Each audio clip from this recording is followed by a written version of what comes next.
আমরা ভারত সরকারের কাছে বলতে চাই, নিজের দেশের নাগরিকদেরকে নয়, কঠিন করতে হলে উনি হাসিনাকে অতি দ্রুত বাংলাদেশে কঠিন করুন।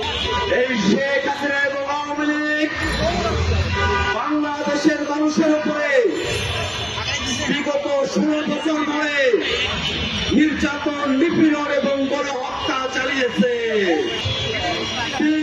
হত্যাকাণ্ড ঘটিয়েছে।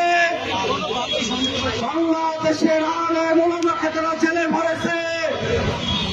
সাধারণ মানুষকে ধরে নিয়ে গিয়ে আয়না করে বন্দী করে তাদের জীবনকে নাশ করে দিয়েছে। বাংলাদেশের সাধারণ মুসল্লিদের উপরে তারা নির্বিচারে গুলি চালিয়েছে। সেই আওয়ামী লীগ 24-এর অভ্যুত্থানের সময়ে বাংলাদেশের জনতার উপরে নির্বিচারে গুলি চালিয়েছে। বাংলাদেশের মানুষকে তারা গুলি করে ক্ষান্ত হয় নাই, লাশগুলোকে পুড়িয়ে দিয়ে নৃশংস কায়দায় তারা বাংলাদেশে গণহত্যা সংগঠিত করেছে। যে আওয়ামী লীগ এবং শেখ হাসিনা বাংলাদেশে গণহত্যা সংগঠন করেছে, সেই শেখ হাসিনা এবং আওয়ামী লীগকে ভারত সরকার ভারতে আশ্রয় দিয়ে বাংলাদেশের মানুষের বিপক্ষে অবস্থান নিয়েছে। আমরা বিভিন্ন সময় খেয়াল করি, ভারত সরকার এবং তাদের বাহিনীগুলো তাদের দেশের নাগরিককে বাংলাদেশে জোরপূর্বক কঠিন করছে। বাংলাদেশের সীমান্তে ভারতীয় মুসলিম নাগরিকদেরকে কঠিন করে বাংলাদেশে তারা পাঠিয়ে দিচ্ছে।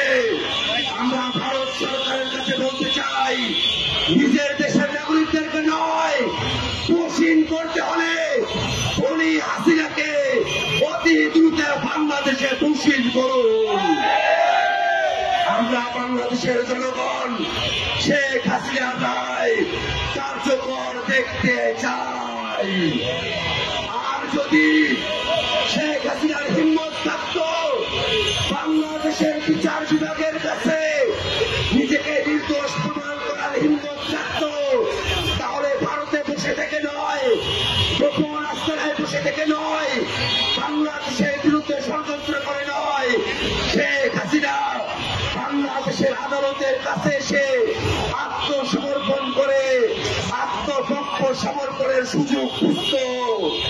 যেহেতু শেখ হাসিনা এবং আওয়ামী লীগের আত্মসমর্পণ করে আত্মপক্ষ সমর্থনের ন্যূনতম কোন তাদের পক্ষে বৈধতা নেই।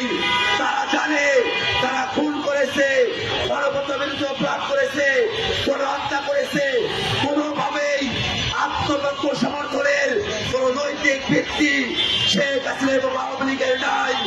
সেই কারণেই তারা বাংলাদেশের বিচার বিভাগের কাছে আত্মসমর্পণ করার মতো সাহস দেখাতে পারে নাই। যারা বাংলাদেশের বিচার বিভাগের কাছে আত্মসমর্পণ করার সাহস রাখে না, নিজের পক্ষে আদালতে এসে পক্ষ অবলম্বন করার সাহস রাখে না, সেই আওয়ামী লীগের পক্ষে কোনোভাবেই বিশ্ববিদ্যালয়ে পড়ুয়া, বিশ্ববিদ্যালয়ে পড়ায় এমন কোন ব্যক্তি খুনিদের পক্ষ নিতে পারে না।